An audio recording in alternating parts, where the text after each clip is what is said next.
పాడి పంటలు వీక్షిస్తున్న రైతు సోదరులందరికీ స్వాగతం మరియు శుభాభినందనలు. నా పేరు డాక్టర్ ఎన్వి గౌతమ్ దీక్షితులు, శాస్త్రవేత్త, అగ్రికల్చర్ ఇంజనీరింగ్ విభాగం, ఉద్యాన పరిశోధనా స్థానం, డాక్టర్ వైఎస్ఆర్ ఉద్యాన విశ్వవిద్యాలయం, వెంకటరామగూడెంలో పనిచేయుచున్నాను. మనం ఈరోజు హైడ్రోపోనిక్స్లో మెలకువల గురించి మనం తెలుసుకుందాము. ఈ హైడ్రోపోనిక్స్లో మెలకువలు గురించి తెలుసుకున్నట్లయితే ముందుగా మనకి హైడ్రోపోనిక్స్కి అయ్యే ఖర్చు ఎంత, హైడ్రోపోనిక్స్ ఉపయోగించే పరికరాలు ఏంటి, హైడ్రోపోనిక్స్లో ఎటువంటి నీరు ఉపయోగిస్తారు, ఎటువంటి పోషక ద్రావణం ఉపయోగిస్తారు అనేది మనం తెలుసుకుందాము. సాధారణంగా మొక్కకు సూర్యరశ్మి, ఎరువులు అవసరం.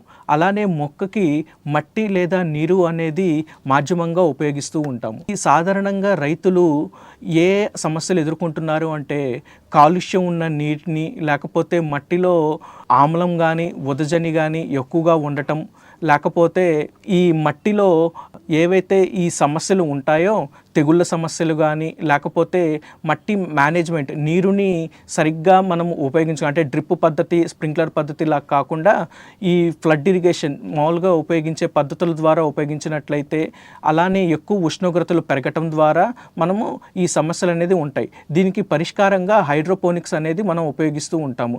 ఈ హైడ్రోపోనిక్స్లో మట్టి లేకుండా నీరుని మాత్రమే పైపుల ద్వారా రీసర్క్యులేట్ చేయబడుతుంటూ ఉంది. ఈ నీరులోనే మనము పోషక ద్రావణం అనేది ఉపయోగిస్తూ ఉంటాము. దీని ద్వారా దిగుబడి అనేది పెరుగుతూ ఉంటుంది. ఈ హైడ్రోపోనిక్స్ అంటే మట్టి లేకుండా నీరుని ఉపయోగించినట్లయితే సాధారణంగా ఉపయోగించే నీటి కంటే 1/10 వంతు కానీ 1/5 వంతు కానీ ఉపయోగిస్తూ ఉంటాము. దీని ద్వారా ఖర్చు అనేది తగ్గుతూ ఉంటుంది. ఈ హైడ్రోపోనిక్స్ ప్రయోజనాలు మనం చూసుకున్నట్లయితే హరిత గృహాల్లో దీన్ని నియంత్రణ వాతావరణ పరిస్థితుల్లో మనము నిర్మించడం జరుగుతుంది ఈ హైడ్రోపోనిక్స్ని అలా నిర్మించడం ద్వారా కలుపు అనేది చాలా తగ్గుతుంది. కలుపు తగ్గినట్లయితే మనకి ఖర్చు అనేది తగ్గుతుంది. ఈ హైడ్రోపోనిక్స్లో ఉపయోగించే కూరగాయలు, ఆకుకూరలు కానీ, లేకపోతే టమాటా, స్ట్రాబెర్రీ, సుగంధ ద్రవ్యాలు, పుదీనా, కొత్తిమీర అనేది ఎక్కువగా మనం ఉపయోగిస్తూ ఉంటాము. అలానే మనం కీరా దోస కానీ, బంగాళదుంప కానీ, ఉల్లి కానీ మనం ఎక్కువగా తరచుగా ఉపయోగించుకోవచ్చు. హైడ్రోపోనిక్స్లో మనం ఈ ముందుగా చెప్పుకున్న విధంగా హరిత గృహాల్లో మనము నియంత్రణ వాతావరణ పరిస్థితుల్లో మనం దీన్ని నిర్మించడం జరుగుతుంది. నియంత్రణ వాతావరణ పరిస్థితులు అంటే పూర్వకాలంలో మనకి ఏరుకూరల్లో వట్టివేరు అనేది ఎలా ఉంటుందో అలానే మనకి ఈ కూలింగ్ ప్యాడ్ అనేది ఉంటుంది. ఈ కూలింగ్ ప్యాడ్ పైన మనకు ఒక పైపు ఉంటుంది. ఆ పైపు ద్వారా నీరు అనేది ఈ ప్యాడ్ మీద తరచుగా పడటం జరుగుతూ ఉంటుంది. బయట ఉన్న ఏదైతే వేడి గాలి ఏదైతే ఉందో ఈ ప్యాడ్ ద్వారా లోపలికి ప్రవేశిస్తున్నప్పుడు అది చల్లగాలిగా మారి ఈ లోపల ఉన్న మన నారును నియంత్రణ వాతావరణంలో మనకు ఉంచుతుంది. అలానే ఒకవైపు ప్యాడ్ ఉంటుంది, రెండో వైపు ఫ్యాన్లు ఉంటాయి. ఈ ఫ్యాన్లు లోపల ఉన్న వేడి గాలిని బయటకు తీసేస్తుంది. ఏ మొక్కకి ఎంతెంత ఉష్ణోగ్రత, పగటి ఉష్ణోగ్రత ఎంత, రాత్రి ఉష్ణోగ్రత ఎంత, తేమ ఎంత ఉండాలి అనేది మనకు తెలియజేయబడుతుంది. హైడ్రోపోనిక్స్ యొక్క బలాలు, బలహీనతలు, అవకాశాలు, అడ్డంకులు చూసుకున్నట్లయితే హైడ్రోపోనిక్స్లో నేల మీద మనం పండించడం లేదు కాబట్టి హైడ్రోపోనిక్స్లో ముఖ్యంగా మనం చూసుకోవాల్సింది నీరు.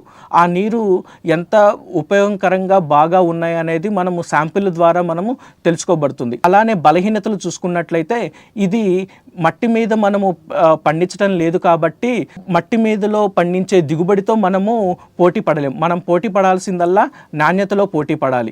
ఈ నాణ్యతలో మనకి మార్కెటింగ్ చేసుకునే విధానం తెలిసి ఉండాలి.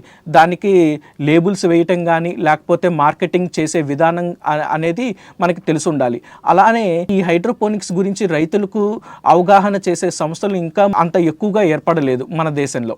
అడ్డంకులు చూసుకున్నట్లయితే ఇది హైడ్రోపోనిక్స్లో వచ్చే కోతలను మార్కెటింగ్ చేసుకునే విధానం మీద ఆధారపడి ఉంటుంది. రైతులకి ఎక్కువగా ఏ కాలంలో మనం పండించగలం, మనం చూసుకున్నట్లయితే ఖరీఫ్, రబీ లేదా సమ్మర్ కానీ మనం అనుకుంటూ ఉంటాము.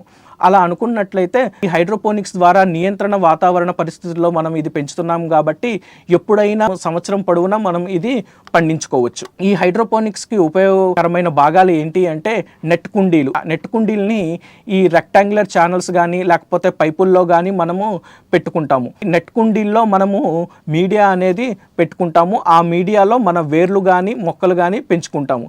ఈ నెట్ కుండీల యొక్క సైజు 2 అంగుళాల నుంచి 5 అంగుళాల వరకు ఉంటూ ఉంది.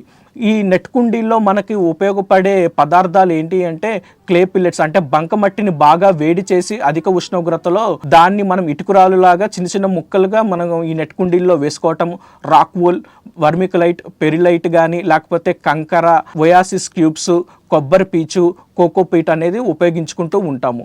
ఈ హైడ్రోపోనిక్స్లో మనం ఉపయోగించే నీరు ఏంటి అంటే హైడ్రోపోనిక్స్లో మనం అధికంగా ఉపయోగించే నీరు రివర్స్ ఆస్మోసిస్ ఆర్ఓ నీరు అనేది ఎక్కువగా ఉపయోగిస్తూ ఉంటాము. బావి నీరు, కొలాయి నీరు కూడా ఉపయోగించుకోవచ్చు. ఈ బావి నీరు, కొలాయి నీరులో కాల్షియం, మెగ్నీషియం, కార్బోనేట్లు అనేది అధికంగా ఉంటాయి. ఇలా ఉన్నట్లయితే ఆ నీరుని మనము ఫిల్టర్ చేసుకొని ఆర్ఓ ప్రాసెస్ ద్వారా మనము ఆ నీటిని కూడా ఉపయోగించుకోవచ్చు. మనకి సాధారణంగా ఏవైతే నీరుని మనము గ్రహిస్తామో ఆ నీరు యొక్క శాంపిల్ని మనము కార్బోనేట్లు, ఉదజని, లవణీయత ఇవి ఎంతెంత వాల్యూల్లో ఉండాలో అవి మనము తెలుసుకుంటాము. నాకు ఈ అవకాశం ఇచ్చినటువంటి పాడి పంటలు ఛానల్ వారికి నా ధన్యవాదాలు.